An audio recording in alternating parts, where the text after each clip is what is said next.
इस हफ्ते के पाठ में आपका स्वागत है। कृपया हमारे चैनल को सब्सक्राइब करें और इस वीडियो को लाइक करें। इससे हमारे वीडियो ज्यादा लोगों तक पहुंचेंगे। इस हफ्ते हम सिद्धांत और अनुबंधों का अध्ययन करेंगे, खासकर भाग 37 से 40 पर ध्यान केंद्रित करेंगे।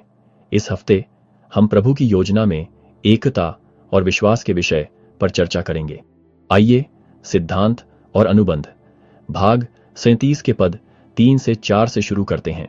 यहाँ प्रभु संतों को ओहायो में इकट्ठा होने का आह्वान करते हुए कहते हैं, तुम्हें मेरे काम को आगे बढ़ाने के लिए बुलाया गया है, जो मेरी महिमा है, मनुष्यों के उद्धार के लिए। उस समय यह एकत्रीकरण केवल भौतिक स्थान के बारे में नहीं था, बल्कि यह परमेश्वर के राज्य के निर्माण और आगे के निर्देशों और आशीर्वादों को प्राप्त करने की तैयारी के बारे में था।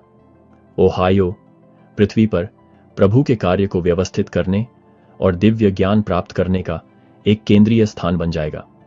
विश्वासियों का यह जमावड़ा शारीरिक और आध्यात्मिक रूप से एकता का आह्वान था। सोचिए कि आज प्रभु के कार्य में इकट्ठा होने का क्या मतलब है। हालांकि हमें किसी विशेष स्थान पर इकट्ठा होने के लिए नहीं बुलाया जा सकता है, लेकिन हम परमेश्वर के राज्य के निर्माण के अपने मिशन में एक लोगों के रूप में कैसे ज्यादा एकजुट हो सकते हैं।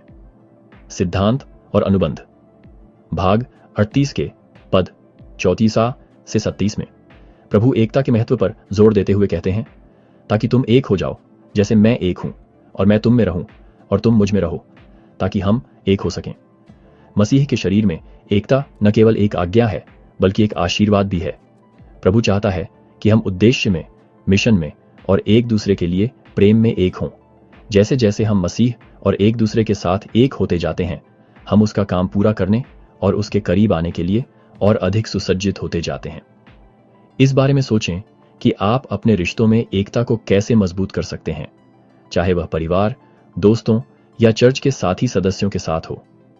आप एक अधिक एकजुट समुदाय के निर्माण में कैसे योगदान दे सकते हैं। सिद्धांत और अनुबंध भाग 48 पद 30 में प्रभु वादा करते हैं, यदि तुम तैयार हो तो तुम नहीं डरोगे। सुसमाचार में तैयारी आध्यात्मिक और व्यावहारिक दोनों है। प्रभु का वादा कि तुम नहीं डरोगे केवल शारीरिक सुरक्षा का ही नहीं, बल्कि मन की शांति का भी वादा है। जब हम खुद को आध्यात्मिक, भावनात्मक और शारीरिक रूप से तैयार करते हैं, तो हम जीवन की चुनौतियों का सामना आत्मविश्वास और विश्वास के साथ कर सकते हैं। आप अपने रास्ते में आने वाली चुनौतियों का सामना करने के लिए कैसे तैयारी कर रहे हैं। इस बात पर विचार करें कि प्रार्थना, अध्ययन और सेवा के माध्यम से व्यक्तिगत तैयारी आपको अनिश्चितता के समय में भी कैसे शांति प्रदान कर सकती है। आगे हम सिद्धांत और अनुबंध भाग 39 से 40 को देखेंगे, जहां हम जेम्स कोवेल के बारे में सीखते हैं। एक व्यक्ति जिसे सेवा करने के लिए बुलाया गया था, लेकिन दुर्भाग्य से डर और सांसारिक चिंताओं ने उसे उस बुलावे से दूर कर दिया।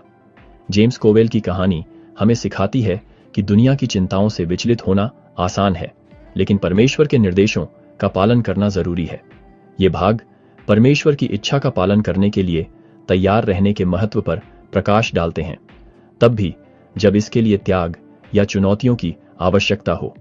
उस समय के बारे में सोचें जब आपको प्रभु से कोई प्रेरणा मिली हो। आपने कैसे प्रतिक्रिया दी?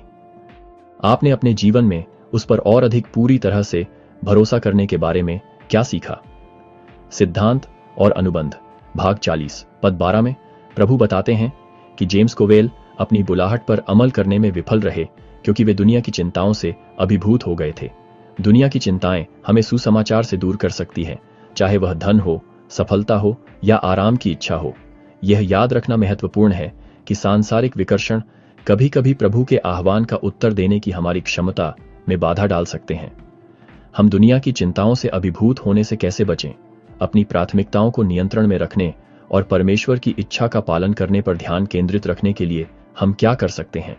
जैसे जैसे हम इन भागों पर चिंतन करते हैं, हम एक सामान्य सूत्र देख सकते हैं, एकत्रीकरण और एकता की शक्ति। प्रभु का कार्य एकता में किया जाना तय है और हम सभी को इसमें भाग लेने के लिए आमंत्रित किया जाता है, चाहे शारीरिक रूप से इकट्ठा हों या आध्यात्मिक रूप से। परमेश्वर के राज्य के निर्माण में हमारी भूमिका है। जिस प्रकार संतों को ओहायो में इकट्ठा होने के लिए बुलाया गया था, उसी प्रकार आज हमें इकट्ठा होने के लिए बुलाया जाता है, न केवल किसी भौतिक स्थान पर, बल्कि अपने दिलों और दिमागों में। सुसमाचार में हमारी एकता हमें एक दूसरे का समर्थन करने, एक साथ बढ़ने और विश्वासियों का एक मजबूत, अधिक जीवंत समुदाय बनाने में मदद करती है। इस पर विचार करें कि आप अपने स्वयं के आध्यात्मिक एकत्रीकरण को कैसे मजबूत कर सकते हैं। आप अपने घर, चर्च या समुदाय में एकता में कैसे योगदान दे सकते हैं।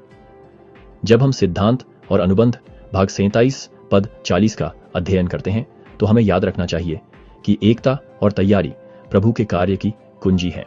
वह हमें उसमें एक होने के लिए शारीरिक और आध्यात्मिक रूप से इकट्ठा होने के लिए आमंत्रित करता है।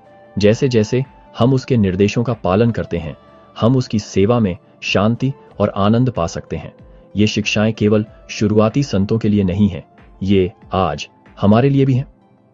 विश्वास, तैयारी और एकता के माध्यम से हम प्रभु के कार्य में पूरी तरह से जुड़ सकते हैं और अपने जीवन में उनका मार्गदर्शन प्राप्त कर सकते हैं। हम सभी प्रभु के कार्य में एक दूसरे के साथ और अधिक पूरी तरह से इकट्ठा होने का प्रयास करें। जैसे जैसे हम उनके आह्वान का जवाब देते हैं, खुद को तैयार करते हैं और प्रेम और उद्देश्य में एकजुट होने का प्रयास करते हैं, हम पृथ्वी पर उनका राज्य बना सकते हैं। देखने के लिए धन्यवाद। इस वीडियो को लाइक, सब्सक्राइब और शेयर करना न भूलें। अगले हफ्ते मिलते हैं।